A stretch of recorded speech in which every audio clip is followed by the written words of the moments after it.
and that's serious as well. But these toxic chemicals have also been confirmed to be related to a lot of diseases that people are experiencing out west, wildlife and livestock.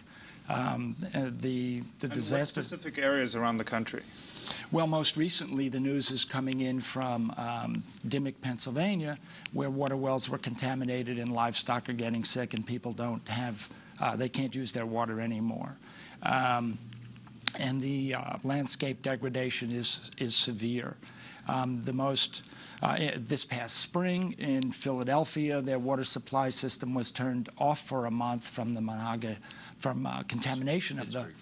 In Pittsburgh, I'm sorry, from the contamination of the Monongahela River as a result of trying to put toxic wastewater from drilling operations through the water filtration system that empties into the rivers. And the most recent event is in Dunkard Creek, where this watershed, a 38-mile stretch of an incredibly biodiverse watershed, the best in the region, is now contaminated. 160 different aquatic species used to live there, and there's a gigantic fish kill of hundreds or thousands of fish there, and this was the life of the people in the community in Dunkard Creek watershed. So the accidents are moving across the country wherever the drilling has occurred. And Brad Gill, you're the executive director of the Independent Oil and Gas Association. Can you explain or just respond to some of what Joe has been talking about? Yeah, I'd be glad to. One thing I'd like to point out is that there's a lot of I think misinterpretation of the word contamination. He referenced Dimmock Township, Pennsylvania. There's been some unfortunate incidents there that I would term an accident. We are an industry. It was a surface handling issue. It was not a result of a contamination from a frac job. Contamination would denote chemicals in drinking water supplies. That has not occurred in Dimmock Township. In Dimmock, it was an issue with methane gas, which occurs very naturally across New York and Pennsylvania. There are numerous cases of people with methane gas in their water supplies that have nothing to do with oil and gas drilling. No drilling for miles and miles. So we're in a naturally fractured basin here, and that happens very, very often. Occasionally, that can happen as a result of natural gas drilling, where you get methane in the water supply. But that is not contamination. That is not frac fluids like Joe was referencing. And again, I'd like to point out that like anything else today, an exception will seem to grab the headlines. So when you think about 1.3 million wells across the nation have been fracked, and about 900,000 producing today, and you can name several incidents that aren't true contamination, but methane charged water. Al Appleton, can you respond to some of what Brad Gill is saying? And also, are the proposed safeguards enough? Can drilling be safe? Well, let me take the second question first.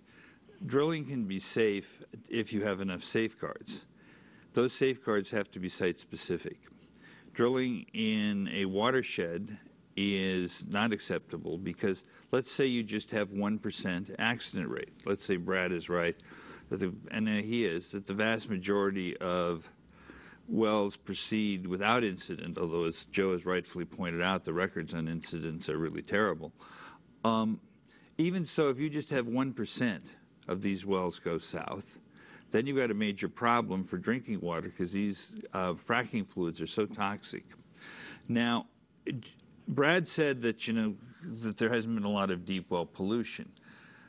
But these contaminants get spilled, lost, midnight disposal. I mean, he didn't mention Dunkard Creek, which is an indisputable case of fracking fluid trashing an entire water system.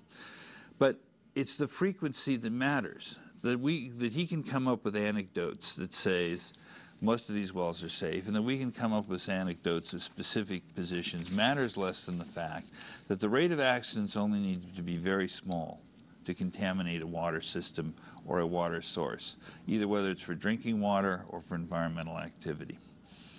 And Joe Levine, the oil and gas industry is largely exempt from the Clean Water Act. Can you talk about what's happening in Congress right now, the so-called FRAC Act that's put forth?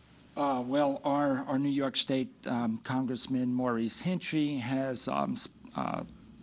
was the primary sponsor of a bill, and co-sponsor is Diane DeGette from Colorado, and that is the FRAC Act. And that the intention is to reinstate the Safe Drinking Water Act to this process. And it has to do with the injection of toxic chemicals into the ground. That's either part of drilling or other operations of disposal. I would like to go back for a second just to, mention his comments about Dimock. We've had people go to Dimock and try to speak to the folks who live in Dimock and whose water has been contaminated. The people in Dimock are scared. They're trying to get their water tested, and it's not that easy.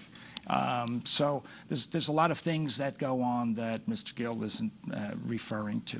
And once again, these events are not reported. They're very difficult to trace.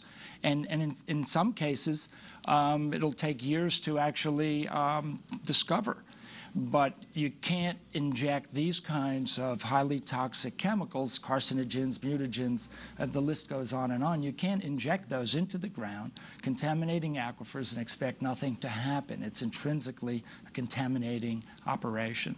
Not to mention its industrialization of the upstate region or any region where it's done.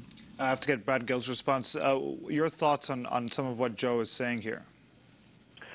Well, regarding the industrialization of the region, I'll just address that first. I think people are concerned that it's going to be turned into an industrial moonscape and you'll see wells everywhere.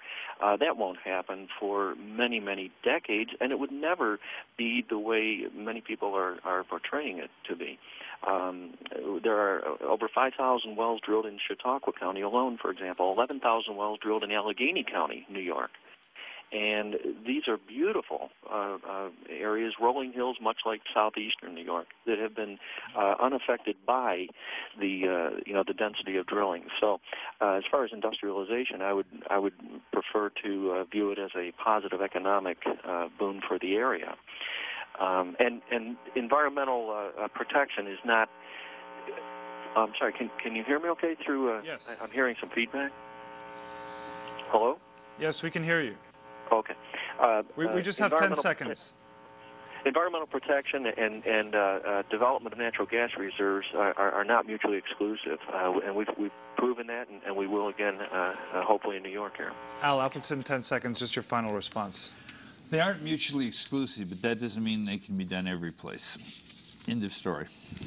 Well, we want to thank all three of you for being with us. We'll continue to follow this story. Al Appleton is the former commissioner of the NYC Department of Environmental Protection and former director. Brad Gill is the executive director of the Independent Oil and Gas Association of New York. He joined us on the phone. And Joe Levine, thank you for joining us. Joe is co-founder of the group Damascus Citizens for Sustainability. And that does it for today's program. We end this broadcast on a sad note. Amy Goodman's mother, Dorothy Bach Goodman, passed away yesterday. She was 79 years old. On behalf of everyone here at Democracy Now!, I want to offer Amy and her family our deepest condolences. Many of us have met Dory Goodman over the years. She was a kind, remarkable woman, and she was an extraordinary force in her own right. She traveled the globe visiting Iran, Israel, Palestine, and tracing her family roots through Europe. Dory's legacy lives on in the remarkable work of Amy and her brothers. Our hearts and thoughts are with Amy and her family. I'm Sharif Abdul Quddus. Thanks for joining us.